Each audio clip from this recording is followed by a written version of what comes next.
So guys, today back from a video on the channel. Today we're here for the Newcastle United versus West Ham player ratings. The first game of the season, and it's the day after recording after the game, just because I thought the day after I could reflect a lot more on the game. I've watched the highlights and stuff. It's not just raw footage of me just going, look, this is what I think of the game straight off the mind. This is where I've analysed the game a little bit more, watched my vlog back and had a good watch. But if you haven't watched the vlog, make sure to watch it. I button at the top. There'll be a link in the description on the end screen, so make sure to watch that. It was class to be back in the stadium. The atmosphere before the game was absolutely outstanding. The best atmosphere I've witnessed at St James's Park. But we're here for the player ratings, so make sure to give a like, subscribe to the channel. We're getting so close to 10k subs, so if you could subscribe, it would mean a lot. Anyways boys, let's get into the player ratings now. So starting off with goalkeeper Freddie Woodman. He made his Premier League debut against West Ham United, and you know what? I think he had to make some big saves. He made a big one in the first half against Jared Bowen, I remember. He made a really good save against Ben Rama just after they made a 2-2 or 3-2, and he saved a pen. And I think his kicking was fine. Like overall, it wasn't an issue. Like we losing the game was not Freddie Woodman's problem. We lost the game because of more things that I'll get onto, not Freddie Woodman. I think if you save a pen, it's like what Casper Michael done against England. It was a very, very similar. You've got to keep a hold of it, and he didn't, and that's just it's not his fault. Trust us, it's not his fault. Antonio put a lot of power into that shot, and it was good enough for him to even save it, even go the right way. So fair play to Freddie Woodman, and he does deserve a little bit of credit from that performance. I'm going to give him a solid 7 out of 10. Right then, we'll do the three centre backs, and this is the issue. We'll start off with the first one. We'll do from right to left, so we'll start off with Emil Kraft. Shit. In the first 10 minutes he was average. Apart from that, he was shit. Looked out of place, looked lazy in the second half, and didn't really know what he was doing. But then you've got Fabian Schär sitting on the bench, who won, knocked out France in the Euros, World Cup champions. Fabian Schär was involved in all of them minutes, right? And then you've got Emil Kraft, who is a right back playing centre back, when you've got Fabian Schär sitting on the bench, who's a proven centre back. I'm saying it now. If we started Fabian Schär over Emil Kraft, I think we could have came away with a win or even a draw, in my opinion. Emil Kraft, he just didn't look out. He looked so out of place, and I think the communication between him and Murphy needs to improve as well if he's going to play on that right centre back, because there was times where he was just coming to mark a man, and then it left the man in the middle open, and it was like, well that's Murphy's man, but he was just going to him anyways, because that's his natural fault in being a right back but playing as a centre back. I think it was a poor performance from Emil Kraft. He's going to get a 3 out of 10. The captain for the West Ham game was Federico Fernandez, and I think in the first half he looked fine. Second half came and he looked absolutely awful, out of place all the time. The fourth goal really summed it up for me in all the defence. When we want a counter-attack, right, and this is not just going to the centre-backs, this is going to the wing-backs as well, apart from Murphy, because I think he took the corner, I think, or whatever. Going up, right, they're going up, West Ham are going up, right. Federico Fernandez, even I know this, right, and I'm not a Premier League player, I'm not a Premier League footballer, I'm fucking far from it, right. When you're a centre-back, right, you can't be coming towards the defender. All it takes for you is to have one look like that and see Antonio's free, with Richie fucking dilly-dallying about near the fucking, right down fucking far away from the pitch, right. So all it takes for you is to look back and go, right, I need to push across. Soon, the second Fernandez needs to push across to Mark Antonio, that leaves someone in Emil Kraft or whoever to come across and go to Ben Rama. It's simple little things like that, and he doesn't do that. Clark leaves his man, ball goes through to Antonio, and it's 4-2, and it's like that, done. It's done, right?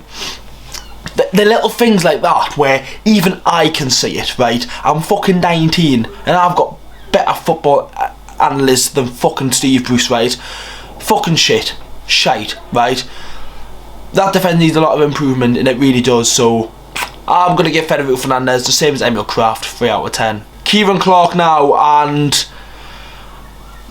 if there was any other team in the Premier League, would Keeran Clark be playing that game? No. Not even any of the promotion teams, he wouldn't be, right? I don't understand how he's still at the club. We signed him in 2016, half a decade ago, and he's still playing for the club. How? Yeah, he can put a performance in and shit like that, but he's not the best player in the world. We all know that. How's he starting? Fair enough if Lascelles had an injury or whatnot, right? Fair enough, you've got to bring him in for games like that. but how is he still a Premier League player? It's ridiculous. I think, like for this fucking fourth goal, I think he needs to be back. Fair enough, he went for the corner, but defenders know when you go for a corner like that, after just conceding as well, when you're most vulnerable, you've got to get back there. You've got to get back and help your team, and Keeran Clark didn't do that. I thought when he was going for corner, I didn't look confident. I thought it was a poor performance from Keeran Clark. I'm going to say so myself. 2 out of 10. We'll do the wing backs now, starting off with Matt Richie. We'll do first, and he's not a defensive wing back. He's good going forward. He can get a ball in the box, and he's got a good pass on him, right? And I do like that for Matt Richie. Defensively, he is fucking awful. Absolutely shite. It's fault for every goal. Every goal, right? I think he should be doing better at marking Bowen for the first goal. I know he didn't score it, but if Matt Richie's there on Bowen, right, that ball doesn't come across and he gets it out, right? Second goal, why is not Martin Benrahma? And the pathetic attempt of winning the ball for the goal that made it 2-2 was embarrassing. Really was. And then the penalty, well, he wasn't a foul for the pen. Well, actually, no, he fucking was. Dilly-dallying to make the ball go into the box. He fucking was. I knew it. So when, I think whoever crossed the ball in the box was Benrahma. He put the ball in the box. Richie's got to be tighter on him, and he was on the wrong side of the man for him to get the ball in the box. And then for the fourth goal, he's jogging back. Shit. Fucking shit from Matt Richie. He got a good crossing for Murphy, but that's about it. It really was. Matt Richie, 2 out of 10. Jacob Murphy now, happy for him. I'm really happy for him. His first goal at St James's Park, and we've all praised him a lot recently, and it was a very improved performance from him. And considering this was, say, 2 years ago when he's getting that sent on loan to Sheffield Wednesday, you wouldn't have thought that he would be Newcastle United starting right wing back. You wouldn't think he'd be starting games for Newcastle, and he is, and it's lovely to see, and it was a really good goal. It was a bit of a surprising one. No one knew it went in. It was just so like calm, and he just a little header like that. It just bobbled in, but we're not going to complain about it. We were 2-1 up at half time, and I thought he played really, really well in the first half. Like everyone dipped a bit in the second half. I don't know why, but I thought Murphy was class. Brilliant on his goal. Brilliant for him. Good performance. I'm going to give him a 7 out of 10. Midfield now, we'll start off with Isaac Hayden. First half, immense. Declan Rice couldn't really get a hold of the ball. He was constantly on Declan Rice's case. Sucha couldn't really do anything with it. I thought Hayden was brilliant in the first half. Second half came, and like everyone, it just dipped and went down. It's like, why? And he was one of the players that really dipped. You could see sloppy passing and just hoofing the ball up, and it's like, we know Isaac Hayden as being the most coolest and most defensively midfielder we've seen at the club in a very long time.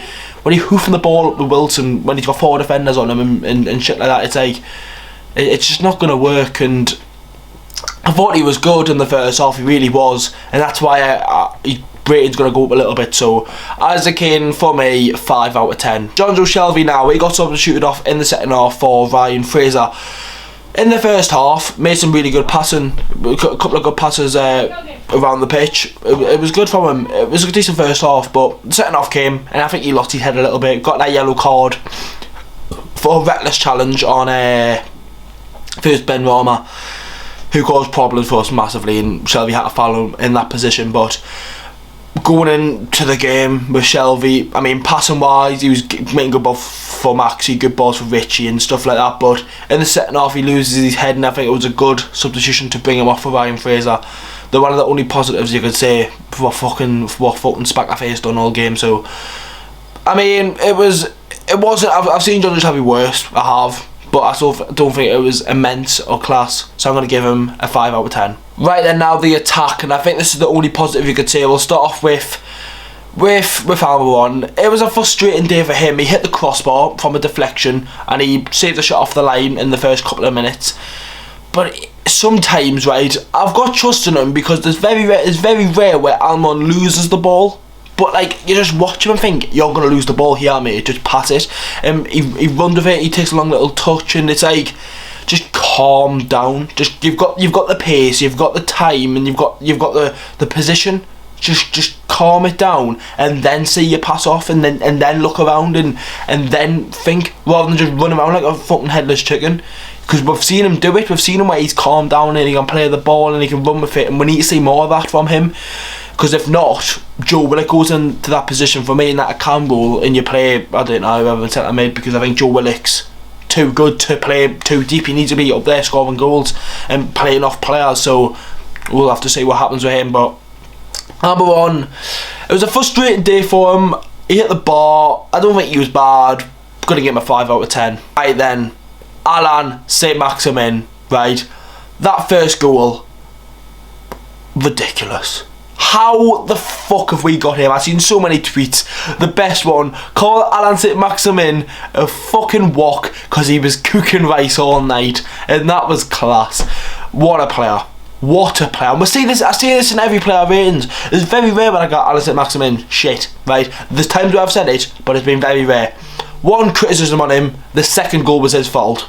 It was his fault. He's holding the ball up and he's went to do an inside step over when he's got 2 men on him. Just pass it back to Shelby was there, or I remember someone was there. All you had to do was play it off, and then it could have got switched to Murphy or whoever, right, or whoever it was. All you had to do was switch the play, right? All you had to do was play it off, and then it would have got switched or would have got passed off, right? Try to do skilled. There's a time and place to do skills. Like what happened with Declan Rice, that situation. Do skills there, do skills wherever, right?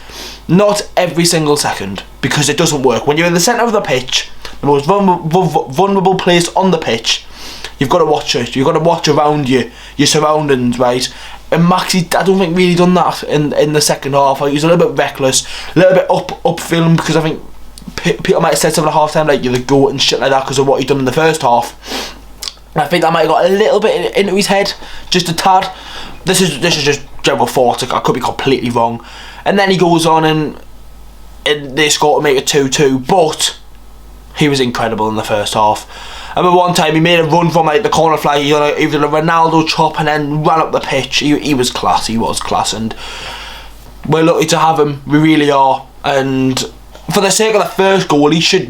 If we win that game 2-1, he gets a 10 out of 10. But obviously, we lost the game, so you can't do that. Maximin, 8 out of 10. And now finally, Callum Wilson. It's great to see him off the mark. He got his goal, and like what he said, it's bittersweet. I mean, he scored his first goal. He's off the mark for the season, and it was a great goal as well. A great header, great positioning from him.